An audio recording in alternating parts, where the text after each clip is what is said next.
കേരളത്തിലെ ഡോക്ടർമാർ സമരത്തിലേക്ക്. സെൻട്രൽ പ്രൊട്ടക്ഷൻ ആക്ട് നടപ്പാക്കണമെന്നാവശ്യപ്പെട്ട് നാളെ ഒപിയും വാർഡ് ഡ്യൂട്ടിയും ബഹിഷ്കരിക്കും. എന്നാൽ അത്യാഹിത വിഭാഗങ്ങളിൽ സേവനമുണ്ടാകും. കൊൽക്കത്തയിലെ യുവ ഡോക്ടറുടെ കൊലപാതകത്തിന് പിന്നാലെയാണ് ഡോക്ടർമാർ ഇങ്ങനെ സമരത്തിലിറങ്ങിയത്. PG ഡോക്ടർമാരും സീനിയർ റെസിഡന്റ് ഡോക്ടർമാരുമാണ് സമരത്തിലിറങ്ങുന്നത്. ജോയിന്റ് ആക്ഷൻ ഫോറത്തിന്റെ ഭാഗമായാണ് കേരളത്തിൽ KMPGA സമരം പ്രഖ്യാപിച്ചത്. യുവ ഡോക്ടറുടെ കൊലപാതകത്തിന് കാരണക്കാരായ ഹോസ്പിറ്റലിലെ സീനിയർ ഉദ്യോഗസ്ഥർക്കെതിരെ നടപടിയെടുക്കുക, 48 മണിക്കൂറിനുള്ളിൽ പ്രതികളെ കണ്ടെത്തുക തുടങ്ങിയ ആവശ്യങ്ങളും ഉന്നയിച്ചാണ് സമരം.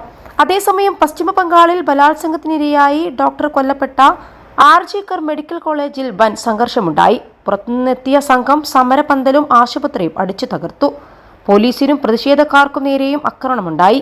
ആശുപത്രിയിലെ അത്യാഹിത വിഭാഗം പൂർണ്ണമായി തകർന്നതായാണ് പോലീസ് ഉദ്യോഗസ്ഥർ പറയുന്നത്. Al Salama Eye Hospital